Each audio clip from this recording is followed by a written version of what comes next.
COP30 Action Agenda on the road to Belém. 10 years ago, the world recognized that addressing the climate crisis requires more than governments' action alone. The Paris Agreement launched not only a new phases of international cooperation among governments, but also a call for whole of society engagement with the climate action agenda. Since then, a wave of innovation and sparked across the world. While progress has been made, science has made it clear we are still off track to achieve Paris Agreement goals. Now it's the moment to correct the course. It is the time to accelerate action at every level. It is the time for us to work together in a global mutirão against climate change, as proposed by COP30 designated President Ambassador André Correia do Lago. He called for the full engagement of everyone, working together in a shared effort, from national to local governments, from international capital markets to local bazaars, from major technology actors to local innovators, from academic to traditional knowledges. In that spirit, we are committed to building a climate action agenda that is inclusive, grounded on science, and guided by the inputs of all stakeholders. Today, we are here to listen, to collaborate, and to share ideas in a way that can help us shape collectively a vision for the future. To set the stage for this work, it's my honor to welcome the climate champions who are leading the way. COP29 high-level champion Nigar Arpararay and COP30 high-level champion Dan Yoshpi. Nigar, you have the floor.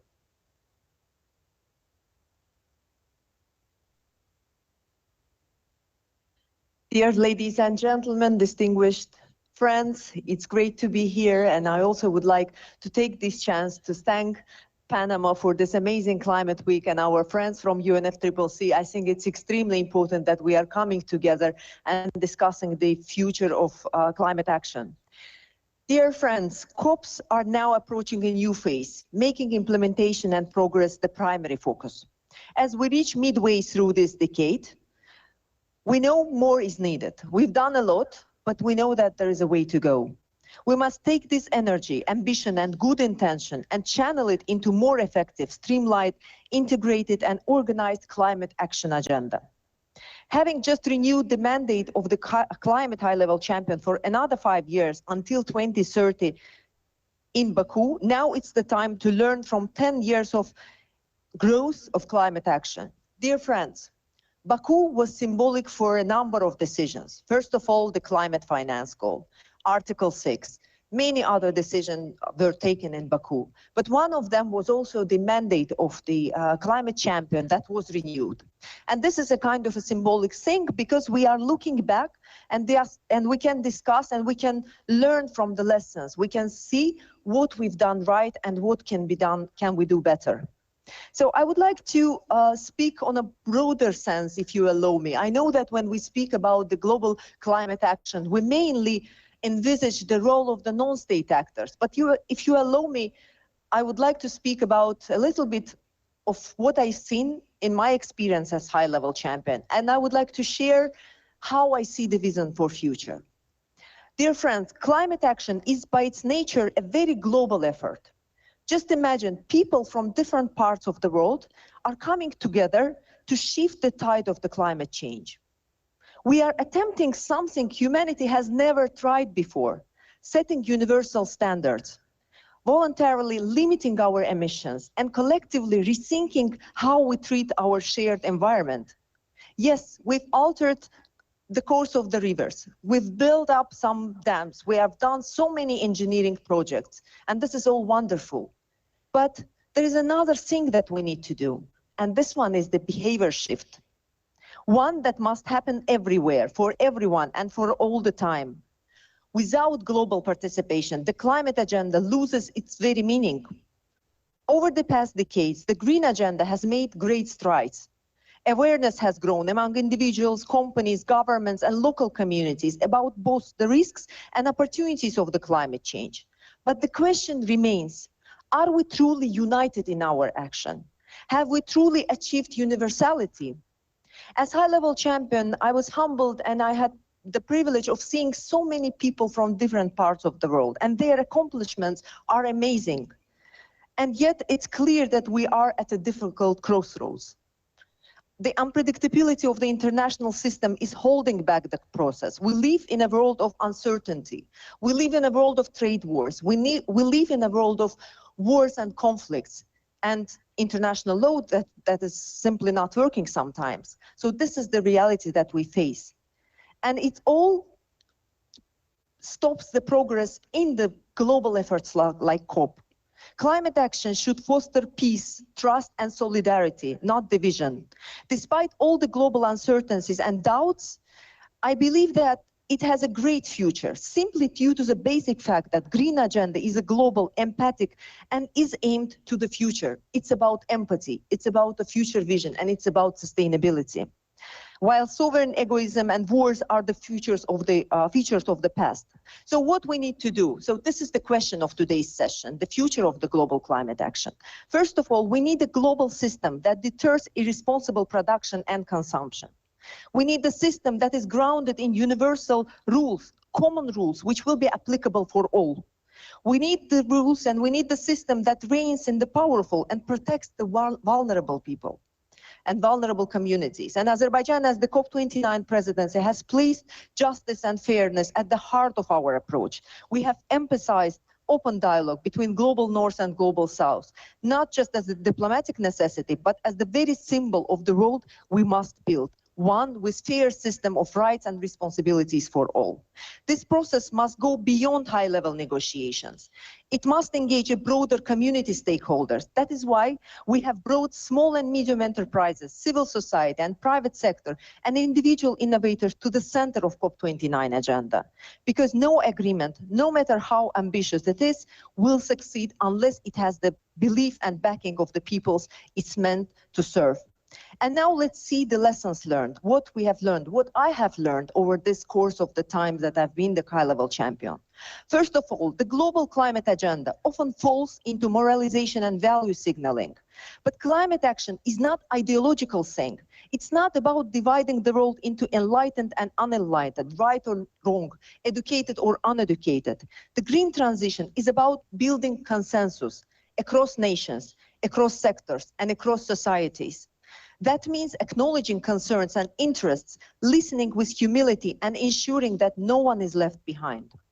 Second lessons learned is our decisions must be feasible and implementable.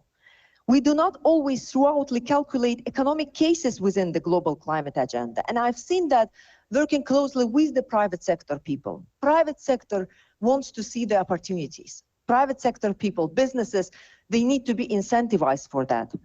And the incentives are not always there for all kinds of stakeholders, from governments to small businesses. We are proud to have helped deliver a landmark financial commitment of 300 billion. These are inspiring figures, but numbers alone are not enough.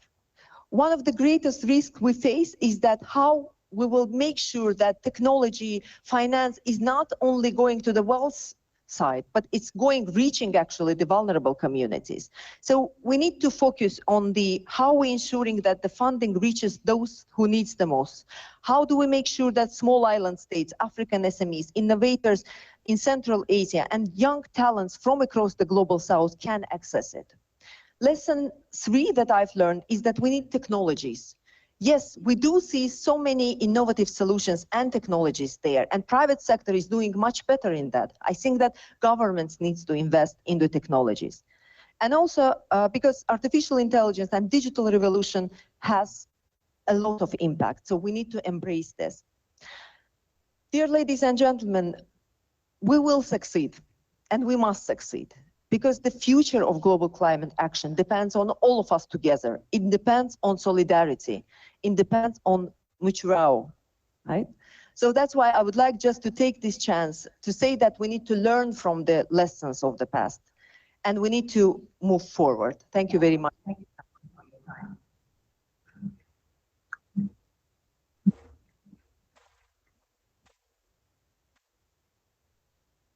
Thank you, Nigar, for your ideas, your thoughts, and the inspiration with your work throughout your mandate. Now we are having the connection with Dan Yoshpi, COP30 high-level champion. Are you there, Dan? Good morning. Can you hear me? Yes, we do. Very good. Buenos dias.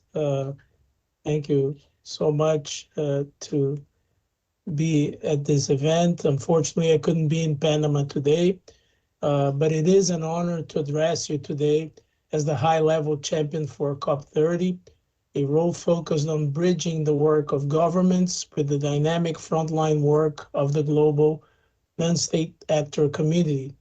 Together with Nigar, and Nigar, thank you so much for your words. I fully agree with them. And as I mentioned yesterday, we are very much committed to moving forward with the SME effort, which is a very good way of addressing some of the issues that we have ahead of us. So together with you, with the Brazilian presidency, with the Marrakesh Partnership focal points and all members, I'm privileged to help accelerate and amplify this unstoppable groundswell of climate action already underway across the globe. COPs are now approaching a new phase, making implementation and progress the primary focus. As we reach midway through this decade, still off track to achieve the Paris goals, we know more is needed. We must build on the energy, ambition, and good intention and channel it into a more effective, streamlined, integrated, and organized climate action agenda. Since the establishment of the high-level champions role at COP21 and the Marrakesh Partnership at COP22, there has been significant multidimensional growth of the action agenda. It has grown in strength and relevance, and there are increasing calls for the entire COP process to have an even greater focus on action and implementation. This includes COP30 Presidency vision to bring to the action agenda a new dynamic that focuses on key issues for the full implementation of the GST and of the NDCs. Having just renewed the mandate of the climate high-level champion for another 5 years until 2030 at the COP29 in Baku, now it's time to learn from 10 years of exponential growth of climate action. It is time to take stock of what has emerged, understand what is working and what is not, and further strengthen and streamline our efforts for the decade ahead so they are relevant. We have heard significant feedback from the parties and non-party stakeholders alike that they value the climate action agenda now more than ever, but also that they worry it has become too disjointed, duplicative, and crowded to be as effective as it needs to be. At COP28, parties have also asked the high-level champions to contribute to the GST outcomes and strengthen the collaboration between parties and non-party stakeholders. Learning from the many lessons from the past decade, now is the time to work together and reshape the next phase of a highly effective, solutions-oriented global climate action agenda which matches the scale of the challenges we collectively face. Although we are still off track to deliver on the goals of the Paris Agreement, there are signals of progress. In the 10 years since Paris, near universal climate action has cut the projected global temperature increases of 4 degrees to around 2.7 degrees. This has been possible through a whole of society approach, thanks to the leadership, commitment, and collaboration of both parties and non-party stakeholders. There is still a long way to go, but we have the solutions to supersede that transition and put us on a path to a safer and healthier future, building forward better. by driving ambition, sustaining momentum, and cementing a legacy of inclusive, transformative climate action. As high-level champion for COP30, I stand ready to support radical collaboration so that tangible, real economy action can spur systemic changes and at speed and scale. We count on you to contribute to this encouraging process. Thank you so much.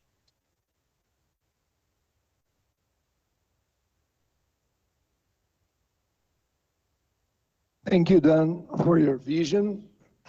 COP30 Presidency is excited to work with you and IGAR to make it happen. Now, I ask Ana Toni, the COP30 CEO, to reflect on the climate action agenda.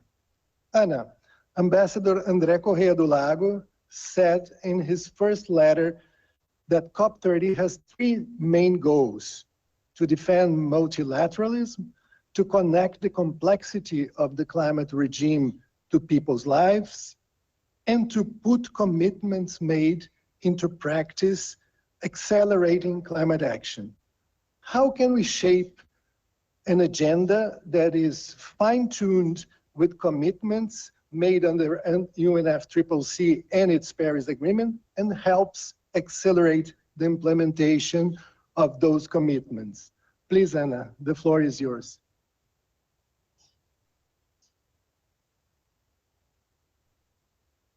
Thank you, Mario. Niga, is again a pleasure. Great to hear from Dan Yoshpi, and again it's me here. That question you pointed out, I think it's a question that our really capable high-level champions together with this audience will together need to answer. What is the future of the climate agenda and how we make it concrete? It's important to remember that the idea of having a climate action agenda started actually as an idea in Peru, in COP20. That means here in the region. And we, first of all, I think need to start celebrating the action agenda in this last decade. What a progress has been made. The initial idea was to bring no delegates, no federal governments that were inside of the negotiation, the people outside the negotiation to participate. And now, in every country, we have the private sector, the small business, obviously civil society, indigenous communities, subnational governments, everybody is engaged. It's more than 40,000 players coming in meetings every COP. So I think wanted first, Mario, to congratulate the action agenda, UNFCCC, CCT, the Marrakesh partners, Marrakesh partnership partners that have helped to really involve society as a whole. But as Niga and Dan mentioned, now we need to get concrete. We needed to align ourselves. So from a COP30 presidency, as Dan just mentioned, one of the ideas we wanted to discuss here is implementation of what? Because there are so many initiatives. And we feel that in COP28 especially, we all have agreed on the globe stock take. So the globe stock take gives us the direction to go. We agreed on tripling renewable energy. We agreed on doubling efficiency. We agreed on transitioning away from fossil fuel in an orderly manner. We agreed on stopping deforestation, going on reforestation. The question I think the action agenda now needs to help us to answer in the next 5 years is how. How are we going to do that with all the players involved? It's very clear if in the past people thought that federal governments going from COP to COP and just having the rule books will be enough. We know that this is not enough. We need everybody together. That's why we need to go from commitments from companies or subnational governments on civil society now to actions. And to do that, we are suggesting that we use the globe stock take as the direction that will contribute for all of us to aim at the same things and then discuss the details. what needs to be done so that we can accelerate the actions on renewables or transitioning away from fossil fuel or deforestation. How can we help each other to accelerate those actions, to get to scale? Is that changing our regulations? Is that finance? Is that capacity building? Let us look at the specific problems that we have on a scale and let us find this solution together. I think that's the only way forward. Thank you. Thank you, Ana. As we see, COP30 presidency is keen to have GST as a guide to build an action agenda that can effectively convert commitments in action. Now I invite our next speakers to the podium. They are people that have been firmly engaged in the action agenda, and I will ask them to share their ideas for the future, but also their experiences. I will call first Verónica Delgadillo Garcia, Mayor of Guadalajara, Mexico. Verónica, please come to the podium.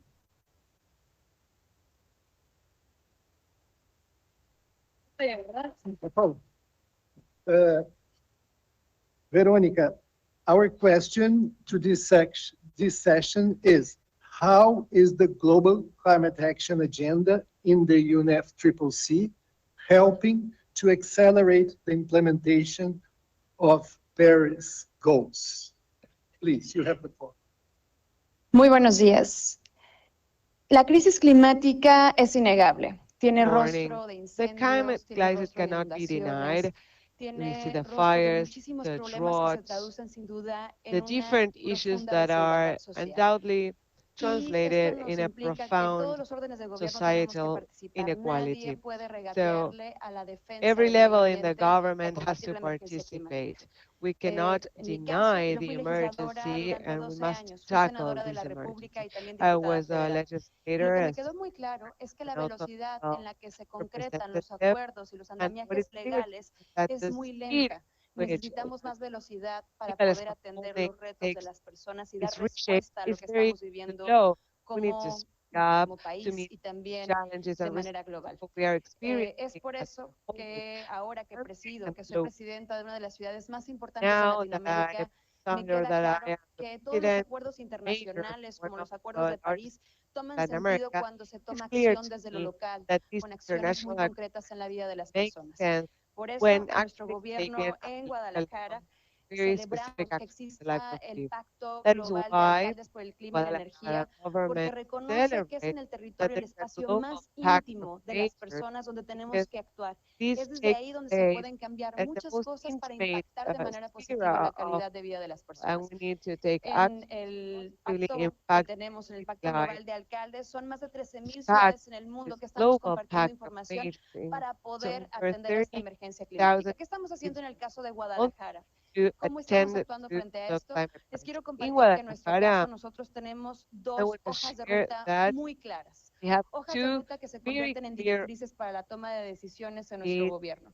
Una hoja de become ruta es el PACMET. ¿Qué guidelines es el for decision PACMET? making in Es our el Plan de Acción government. Climática. One of them is Esta the hoja de pact. ruta que fue It's desarrollada de la a mano de climate C40 change con plan, su liderazgo plan por that la was defensa developed del at medio ambiente y 30 además en colaboración to con los 9 defend, municipios que advocate rodean a la the ciudad o el área environment, and metropolitana de including Guadalajara, the 9 reconociendo municipalities que los retos de around la emergencia the area climática of no Guadalajara. tienen fronteras Acknowledge the administrativas, challenge que of the climate compartimos los retos emergency. en la Do not metrópoli. have Este administrative instrumento borders, además fue that we ganador share them, del Premio de and las Naciones that Unidas en el these 2021 por el on liderazgo part of the climático. United Es una Nations in herramienta que nos permite one tomar of decisiones de the manera climate conjunta en esta área leadership. It's metropolitana, que es la única herramienta en su tipo en todo el país. jointly in Y this además metropolitan area, tiene, and tiene unas metas muy so ambiciosas. unique Estamos in our country. buscando It que has para el very ambitious goals. 2050 el área metropolitana de We Guadalajara, en la que habitan and 5.4 56 millones de personas, Guadalajara's pueda ser metropolitan una area with zona a cero population of carbono. almost 5 million Y people pues bueno, la can meta es become grande, a pero zero además esta hoja carbon de ruta es muy clara con las acciones que area. tenemos que implementar Very cada clear uno de los roadmap on municipios. the actions La that we have segunda hoja de to ruta que implement in each tenemos, que a mí municipality. me parece